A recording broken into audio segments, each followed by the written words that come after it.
तर नमस्कार मित्रांनो, मी ओमकार चौगले. तर स्टार्स ऑफ बाप या सिरीजमध्ये आज तुमचं स्वागत आहे. तर आज आपल्यासोबत जोडला गेलेला आहे प्रतीक जामदार. तर स्वागत आहे तुझं प्रतीक. तर प्रतीक, सुरुवातीला तर तुझी ओळख करून दे. मी प्रतीक जामदार. मी नाशिकमधला आहे. मी 2022 मध्ये बाप कंपनीमध्ये आलो. तर प्रतीक, तुझी 12वी कुठं झाली? माझी 12वी के.व्ही. नाईक कॉलेज नाशिक इथून झालेली आहे आणि मला 12वी मध्ये 60% होते. तर तू 12वीत कसा स्टुडंट होतास, म्हणजे काय? मी ठीक होतो, छान होतो, चांगलं होतो. हां. तर ओके. तर नाशिक सोडून तू इकडे बाप कंपनीकडे कसं काय आलास आणि तुला बाप कंपनीबद्दल कशी माहिती झाली? खरं तर मला बाप कंपनीबद्दल ही माहिती व्हॉट्सअपवरतून आली होती. ग्रुपमध्ये व्हिडिओ आला होता बाप कंपनीचा. तेव्हा मग मी पाहिलं, तेव्हा घरचे म्हटले की काहीतरी आहेत नवीन, खेडेगावात आहे, तर एकदा व्हिजिट देऊन बघू. त्याच्यामुळे व्हिजिट द्यायला आलो होतो. तू फक्त त्या एका व्हिडिओवरतीच थांबलास किंवा काही रिसर्च केलीस? बाप कंपनीत तुझी पहिली भेट कशी होती? तू एका व्हिडिओवर पण फक्त विश्वास ठेवलास की काय अजून? नाही, मी पहिले व्हिडिओ बघितला, मग नंतर बघितलं तर गाव म्हणजे भरपूर काही रिलेटिव्ह होते जे की इथेच होते जवळचे. त्याच्यामुळे मग ते बोलले की हा होतंय असं काहीतरी. त्याच्यामुळे मग आम्ही म्हटलं एकदा व्हिजिट देऊन बघू. तेव्हा मग व्हिजिट द्यायला आलो. त्यानंतर व्हिजिट दिल्यानंतर सुरुवातीची तुझी पहिली भेट कशी होती, किंवा सुरुवातीची पहिली भेट कशी होती? काय कोण कोण भेटले? किंवा सुरुवातीला पहिले इथे सानप सर होते, तेव्हा आम्ही त्यांना भेटलो. तेव्हा त्यांनी एक्सप्लेन केलं सगळं की काय कसं आहे कंपनी वगैरे. तेव्हा त्यांनी पूर्ण ओव्हरफ्लो सांगितलं की कंपनीत काय होणार आहे, काय नाही, किती हे, परत हॉस्टेल वगैरे त्याबद्दल सगळी माहिती दिली. त्याच्यानंतर घरी गेल्यानंतर परत एकदा विचार केला की घेतलेलं चांगलं राहील का नाही. पण मग इच्छा होती की काहीतरी नवीन करायचं आहे IT मध्ये, त्याच्यामुळे मग चांगलं इथे घेतलं ऍडमिशन. तर तू आता इथं बाप कंपनीमध्ये आलास, ऍडमिशन वगैरे, तू पहिली भेट वगैरे देऊन गेला. ह्याच्या आधी तुला माहिती होतं की IT म्हणजे काय असते किंवा काय? IT म्हणजे काय हे तर नव्हतं माहीत. जेव्हा ऍडमिशन व्हिडिओ पाहिली फर्स्ट, तेव्हा ठरवलं की ऍडमिशन घ्यायचंय. तेव्हा मग रिसर्च करायला सुरुवात केली. मग व्हिडिओज वगैरे बघितला की एक्झॅक्टली IT काय राहतं, त्यात काय काय कोर्स राहतात वगैरे. तर तू ह्याच्या आधी म्हणजे कंपनीत यायच्या आधी कम्प्युटर वापरला होतास की नाही, किंवा फर्स्टच तुझं? बेसिक नॉलेज होतं कॉम्प्युटर बद्दल की काय यूज होतात, काय पॉवर पॉईंट, एक्सेल वगैरे. बट एक्झॅक्टली डायरेक्ट कोडिंगचं नॉलेज नव्हतं त्यात. कोडिंगचं नॉलेज. तर तू सुरुवातीला ज्यावेळी बाप कंपनीमध्ये आलास, तर सुरुवातीला तू काय काय शिकवलं? कोणते अकॅडमिक्स होते, टीचिंग, कोणती टेक्नॉलॉजी तू चूज केली? सुरुवात कशी? सुरुवात तर खूप छान झालेली. जेव्हा आम्ही इथे ऍडमिशन घेऊन आलो तेव्हा आमचे भरपूर कोर्स वगैरे झाले, HTML, CSS, जावास्क्रिप्ट वगैरे त्याचे. मग त्यानंतर आमचे लेक्चर व्हायचे, परत इंग्लिशचे लेक्चर वगैरे. त्याच्यानंतर आमचे 6 महिने आमचे कंटिन्यू लेक्चर्स वगैरे झाले. त्यानंतर एक लँग्वेज प्रत्येकाला चॉईस करायला लावली. तेव्हा मी फ्लटर ही लँग्वेज घेतली आणि तेव्हा मग मी फ्लटर मध्ये फ्लटर मधून सुरुवात केली. तर बाकीच्या पण लँग्वेज असतील, परंतु तू फ्लटरच का चूज केली? बाकीच्या लँग्वेज बद्दल जेव्हा सर्च केलं होतं तेव्हा ऐकलेलं होतं की प्रत्येक लँग्वेज बद्दल काय, कोणती language back end front end आहे. आणि की आपण म्हणतो ना ऍप वगैरे बनवता येतं, तर फ्लटर थ्रू ऍप वगैरे बनवता येतं. मला तसं वाटलं की वेबसाईट कोणी करेल, आपण ऍप डेव्हलपमेंट करू. त्यामुळे मग फ्लटर निवडली आणि नवीन वाटलं काहीतरी, त्याच्यामुळे फ्लटर निवडली होती. सुरुवातीला काय कोडिंग मध्ये तुला काय प्रॉब्लेम आले नाहीत, किंवा काय टेन्शन, प्रेशर, किंवा काही गोष्टी समजत नाही, काय झालं का नाही? अशा कोडिंग नवीनच होती, त्याच्यामुळे प्रॉब्लेम पण खूप आले आणि टेन्शनही खूप यायचं की जमेल की नाही. पण सगळे मेंटर होते, सिनियर्स होते, त्यांनी खूप सपोर्ट केला. प्लस युट्यूब वगैरे, गुगल, त्याच्या थ्रू खूप सपोर्ट झाला आणि चांगलं झालं. तर तू त्याच्यानंतर भरपूर प्रोजेक्टवर काम केलंस किंवा काय नाही? त्यानंतर मी इंटरनल प्रोजेक्टवर तर भरपूर काम केलं. कोणता इंटरनल प्रोजेक्ट होता तुझा? एक बाप ॲप म्हणूनच होता, बाप कंपनीचा.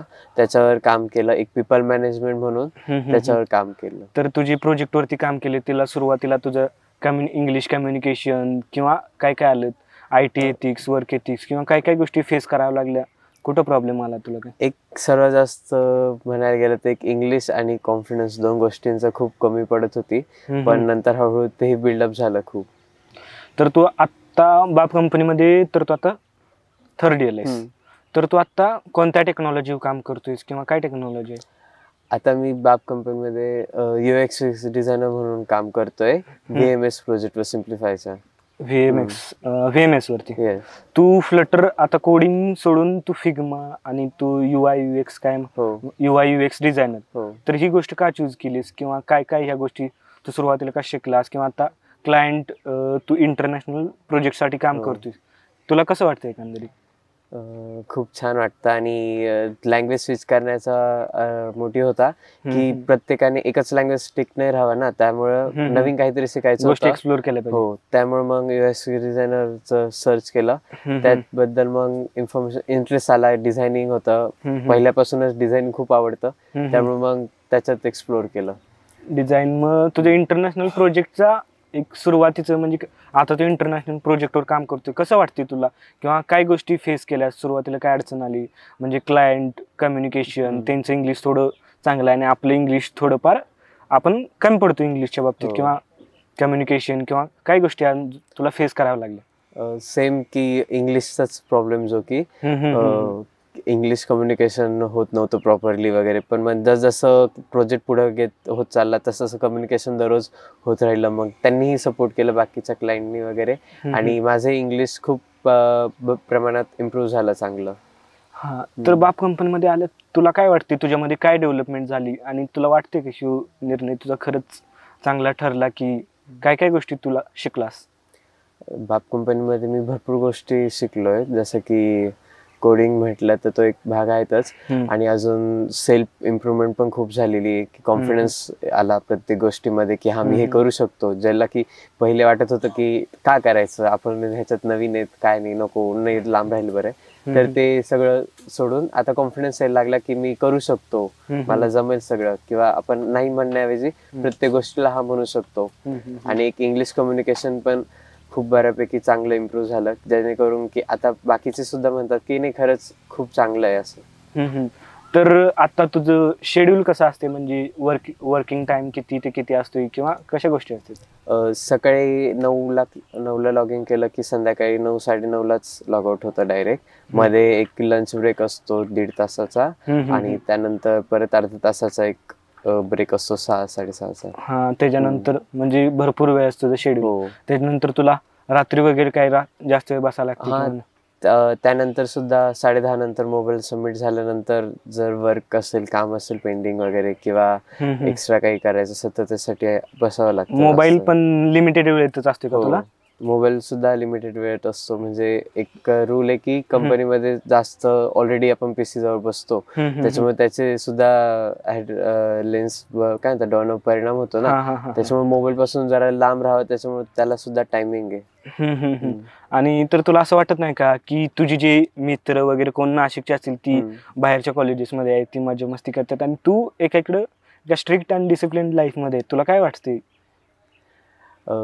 असं कधी कधी वाटतं की नाही यार, आपण पण पाहिजे होतं थोडी एन्जॉयमेंट वगैरे. पण एन्जॉय केली पाहिजे. हा, पण मग ते म्हणतात ना की आपण जर आत्ताच आरामात जगायला गेलं की मग पुढे आपल्याला परत जास्त काम करावं लागतं, कष्ट करावं लागतं. तर त्यासाठी आपण आत्ता गाढवासारखं राबलं पाहिजे ना.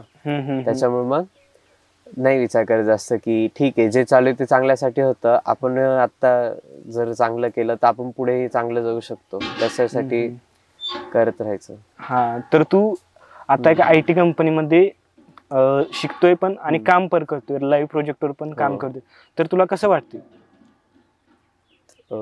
तसं म्हणायला गेलं तर छान वाटतंय की एक लाईव्ह एक्सपिरियन्स भेटतो क्लायंट कडचा, की प्रोजेक्टवरचा, की एक्झॅक्टली वर्क कसं केलं जातं, काय केलं जातं, म्हणजे जेणेकरून डायरेक्ट फ्रेशर म्हणून बाहेर नाही पडणार, ऍटलिस्ट एक्सपिरियन्स घेऊन तरी बाहेर पडू. तुला आता ह्या गोष्टी समजल्या असतील की कॉर्पोरेट लाईफ काय किंवा गोष्टी कशा चालतात किंवा कॉर्पोरेट वर्ल्ड कसं हे होते ह्या गोष्टी.